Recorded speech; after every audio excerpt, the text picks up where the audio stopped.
In this nugget, we're going to introduce the scenario for troubleshooting ticket number 2. Let's begin. Hello, my friend. I am glad you're here. We have trouble with a capital T, and that rhymes with P, and that stands for pool. That's from the Music Man from many, many years ago. However, our problem in this topology could be very likely due to some protocol, which also starts with a P. And here's our challenge. PC1, which is over here on VLAN 10, it cannot successfully communicate over here with our internal server on VLAN 20. Now, one of the benefits of having these two kind of geographically close to each other is that we could, if we wanted to, in GNS3, we could avoid starting up router 3, router 2, router 1, the frame relay service provider, as well as the ISP. We don't have to start up the top half above R4 if we want to conserve resources in the lab.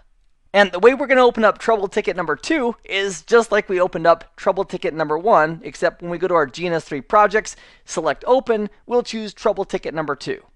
And just to rule out any shenanigans by VLAN 10 interface on DSW1, I'd also recommend before you start your official troubleshooting to go to that interface and do a shutdown and a no shutdown to rule out any additional problems or challenges that it would want to throw into the mix.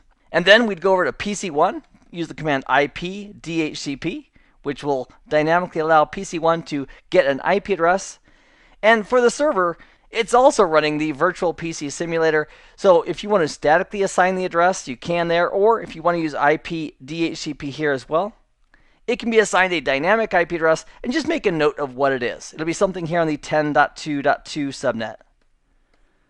And then the goal, should you choose to accept it, is to get PC1 to successfully ping the server here on the 10.2.2 subnet.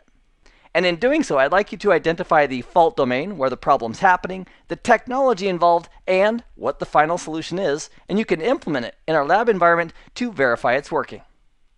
In this nugget, we have set up the scenario for the troubleshooting for troubleshooting ticket number 2.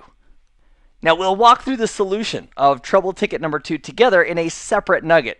And before we do that together, I want to make sure you take the time and work through this troubleshooting scenario on your own. And then once you have it solved, then join me for the solution nugget to reinforce the skills that we used to get to the final solution. Meanwhile, I hope this has been informative for you, and I'd like to thank you for viewing.